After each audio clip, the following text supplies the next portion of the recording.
Mon mari et moi avons 2 enfants, 9 ans et 13 ans. Mon mari exploite une petite exploitation, il croyait en l'avenir, croyait nous apporter la sérénité et le bonheur, mais jamais n'aurait pensé que c'était la douleur qui nous attendait.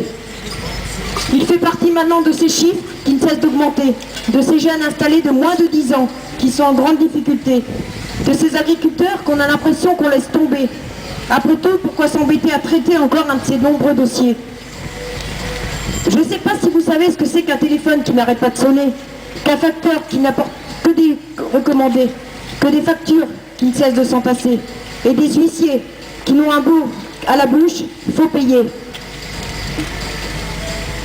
Mon mari a commencé à aller voir le banquier, celui-là même qui lui avait déroulé le tapis rouge, qui en a profité pour lui faire prendre des assurances, des épargnes, et j'en passe, trop content d'avoir un bon client sous la main. Celui-là même qui a validé l'EPI, cet EPI où il n'y avait pas le droit à l'erreur, plutôt un malheureux bout de papier, car les chiffres ne sont que des chiffres, des prévisions, des estimations, et n'ont strictement rien à voir avec la réalité, et en sont bien loin. Ce même banquier, à un certain moment, nous a apporté un souffle de vie, en nous disant « Je vais vous faire une avance Pâques. Mais attention, vous rentrez chez vous, et vous réglez les dettes. Ces mêmes dettes qu'il avait dans une main, dans l'autre, c'était la calculatrice. Vous vous dites enfin, on va s'en sortir, on va pouvoir revivre, sourire, et faire disparaître cette boule qui est là, dans votre gorge, qui vous étouffe. Et puis, peu de temps après, ce même banquier vous appelle et vous dit « Mais ça va pas, vous êtes encore dans le rouge. » Et vous ne comprenez pas, car vous avez suivi à la lettre ses instructions. Mais voilà, le banquier avait omis de vous dire qu'il allait prendre une panoplie d'agios, d'intérêts, et prendre d'un seul coup toutes les échéances en retard. Alors, le ciel s'assombrit, et vous pleurez, car cette boule qui avait disparu est revenue au galop. Alors, il vous enfonce un peu plus. Vous dit tant pis, on va faire un varan sur les animaux. Je vous donne quelques temps pour trouver une solution. Mais cette solution, elle vient pas. Seuls viennent les curieux, curieux de voir si les terres vont être à vendre, à renouer. Et là, vous avez tout votre univers qui bascule. Certains disent, mais pourquoi un tel s'est suicidé? Il n'a donc pas pensé à ceux qui restent, ceux qui vont retomber tous, sur qui vont retomber tous les ennuis. Parce que les ennuis ne s'arrêtent pas au décès, on en hérite, un héritage maudit, un héritage qui vous emprisonne. Mais je peux vous dire que quand ça vous tombe dessus, vous ne voyez plus les gens qui vous entourent, vous ne voyez plus le ciel de la même façon, et vous ne savez plus sourire, aimer, tout est sombre. Et puis, attendez-vous que l'on vous dise, je comprends pas, celui-là d'avant y arrivait bien, mais celui d'avant il n'avait pas de prêt, tout était à lui, tout était payé.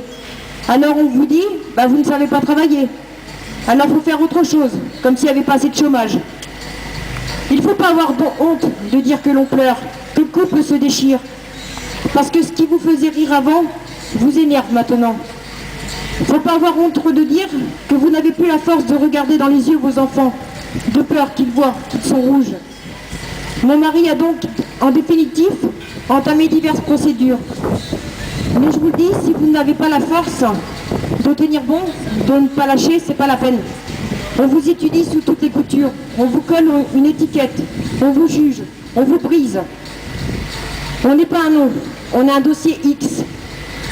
Il a fait un dossier agressif, afin que soit mis en place une table ronde, où seraient présents tous les créanciers.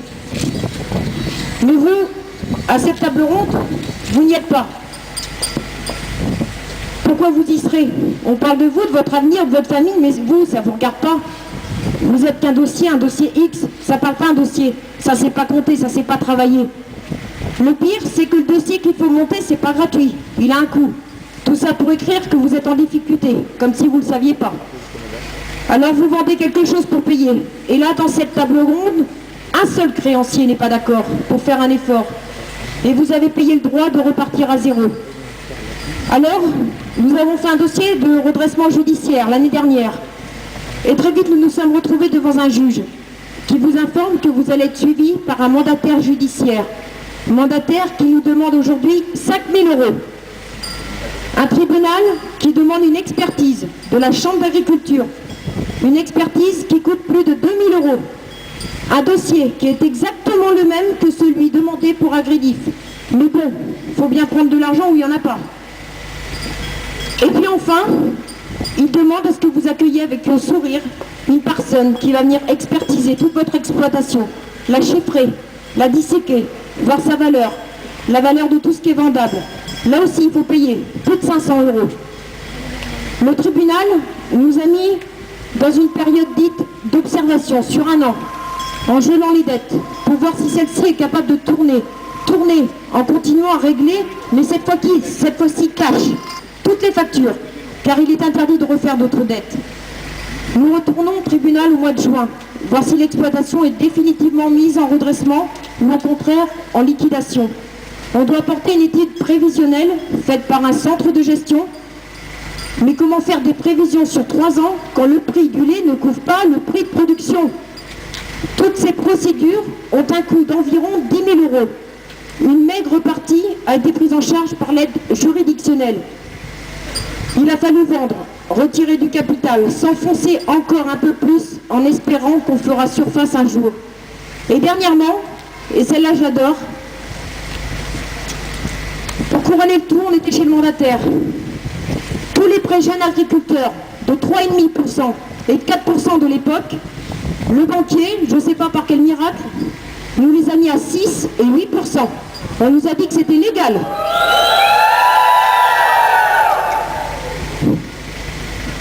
Moralement, physiquement c'est dur, car un tel prix payé aux producteurs, il n'y a pas de salaire. Et chaque jour, vous vous dites comment on va pouvoir manger demain. Qu'est-ce qu'on va manger? Vous avez vos enfants qui vous regardent et n'osent plus vous parler de leur anniversaire qui arrive, qui n'osent plus vous dire qu'il y a une facture dans le cartable. Vous cherchez le moindre centime pour mettre du gasoil pour les emmener à l'école. Je dois vous remercier pour finir.